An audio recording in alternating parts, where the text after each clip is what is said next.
حدیث پاک میں آتا ہے کہ جو آدمی فجر کے بعد سونے کا عادی ہو اللہ تعالیٰ اس کی یادداشت کو ختم کر دیتے ہیں۔ چنانچہ آپ تجربہ کریں کہ جن عورتوں کو فجر کے بعد سونے کی عادت ہو وہ بلکھڑ ہوتی ہیں، باتیں بھول جاتی ہیں، چیز رکھ کے بھول جاتی ہیں، کام کرنا تھا بھول جاتی ہیں، خاوند کو بات کہنی تھی بھول جاتی ہیں۔ یہ زیادہ بھولنے کی عادت عام طور پر فجر کے بعد سونے کی عادت کی وجہ سے ہے، کیونکہ حدیث پاک میں فرمایا گیا اور بعض روایات میں تو یہ بھی آیا کہ حلال رزق ان کے لیے تنگ کر دیا جاتا ہے، لہذا ان کو ادھر ادھر کا ملا جلا تو بہت کچھ مل جائے گا، حلال رزق کے دروازے بند کر دیے جائیں گے فجر کے بعد سونے والوں کے لیے۔ ہاں کوئی آدمی ایسا کہ جس کی ہے ہی ڈیوٹی رات کی، وہ اگر ساری رات جاگا فجر پڑھ کے سو گیا تو وہ اس بات سے خارج ہے۔ ہاں وہ اللہ والے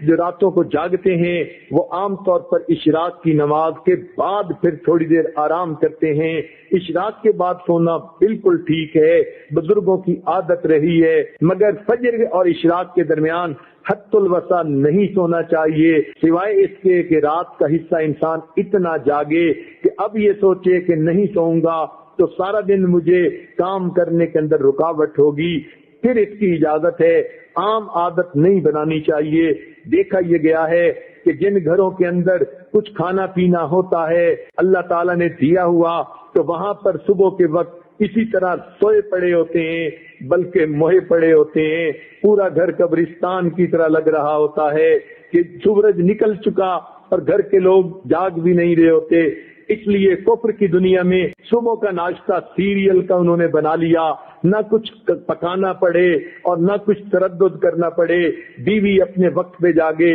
خاوند اپنے وقت پہ جاگے، بچے اٹھ کے سکول جاتے ہیں تو وہاں مائیں ان کے لباس پہلے ہی تیار کر کے رکھ دیتی ہیں، ان کو کہتی ہیں بیٹے صبح اٹھنا، الارم لگا کر سکول جانا ہے۔ بچے اس لیے کہ سکول اگر نہ جائیں وقت پہ تو ان کو استاد کی طرف سے جھڑکیاں پڑتی ہیں، سکول کے اندر سزا ملتی ہے، وہ اپنے وقت پہ اٹھتے ہیں اور چھوٹے چھوٹے بچے اپنے کپڑے خود بدلتے ہیں۔ سیریل کا ناشتہ، ٹھنڈا دودھ بھی مل گیا، سیریل بھی مل گیا تو بچے یہی کھا کے چلے جاتے ہیں۔ تو کفر کی دنیا نے ناشتہ اس لیے آسان کر لیا تاکہ جاگنے کی تکلیف اٹھانی نہ پڑے۔ اس لیے مسلمانوں کا جو ہے معاشرہ اس میں عشاء کے بعد جلدی سونا اور صبح کے وقت جلدی جاگنا۔ چنانچہ صحابہ کرام کے زمانے میں تہجد کے وقت اگر کوئی مدینہ میں چلتا تھا تو یوں آواز آتی تھی گھر گھر سے قرآن پڑھنے کی، جیسے شہد کی مکھیاں بن بنانے کی آواز ہوتی ہے۔ اس لیے ہمیں چاہیے ہم صبح کے وقت اٹھیں، عورتیں صبح کے وقت اٹھ کر نماز پڑھیں، اگر تہجد پڑھیں تو کیا ہی بات ہے، قرآن کی تلاوت کریں، درود شریف پڑھیں، استغفار پڑھیں۔ صبح کے وقت گھر کے اندر عبادت کا کرنا پورے دن کو جو ہے اپنے جو ہے عبادت جو ہے منور بنا دیتا ہے۔ بلکہ ہم نے تو بعض بزرگوں کا یہ عمل بھی دیکھا، وہ فرماتے ہیں کہ جس آدمی کی فجر کی نماز قضا ہوتی ہے وہ آدمی کا دن زندگی کا منحوس دن ہوا کرتا ہے۔ چنانچہ ایک آدمی نے قسم اٹھا لی کہ میں اپنی بیوی کو منحوس دن طلاق دوں گا۔ اب اسے سمجھ نہیں آتی تھی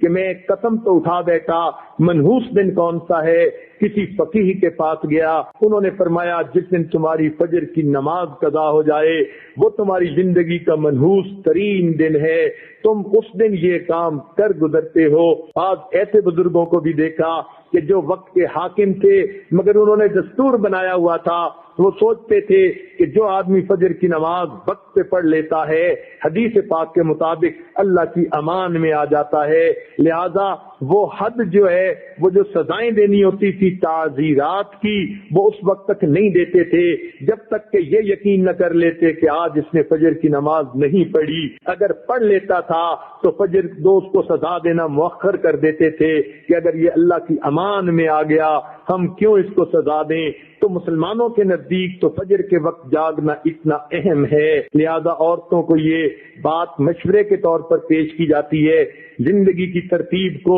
سنت کی ترتیب پر لانے کی کوشش فرمائیں، اور اس کا بہترین طریقہ یہ ہے کہ رات کو سوئیں اور دن کو جاگیں، عشاء کے بعد کام جتنا جلدی سمیٹ سکیں، جلدی سونے کی عادت اپنائیں تاکہ تہجد میں فجر میں آنکھ کھلے، انسان کے جسم کی نیند آرام کا تقاضا بھی پورا ہو جائے، اور صبح کے وقت پھر آنکھ کھلے تو اللہ تعالیٰ کا حکم بھی پورا ہو جائے۔ اس طرح انسان کی زندگی پرسکون گزرتی ہے۔